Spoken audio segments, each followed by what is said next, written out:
Tää kohta Narvaa on kyllä semmonen, jos jysähti suorastaan leuka loksahti lattiaan asti tai tähän siniseen laattalattiaan asti.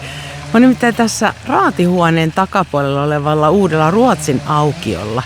Ja mähän olen ensimmäistä kertaa Narvassa täällä reissulla. Ja se mikä tässä on jotenkin nyt ihan käsittämätöntä, että tämä vanha raatihuone seisoo näiden kaikkien neuvostoaikaisten kerrostalojen keskellä. Eli kun Narva on tuhoutunut silloin sodassa tosi pahasti, tämä on saatu tässä ilmeisesti säilynyt jotenkin, se on ihan vähän aikaa kunnostettu näin hienoksi. Mutta se, että tämä ympäristö on tämmöinen, tämä niinku kontrastien määrä, että tuolla on siis näitä kerrostaloja, sitten tuossa on toi Tallinnan yliopiston Narvan kampus tuossa, tuolla on noita kerrostaloja. Sitten tässä on tämän käsittämättömän sinisen aukion äärellä. Mä en ole ihan vielä varma, minkä takia se on sininen, selvitän asiaa.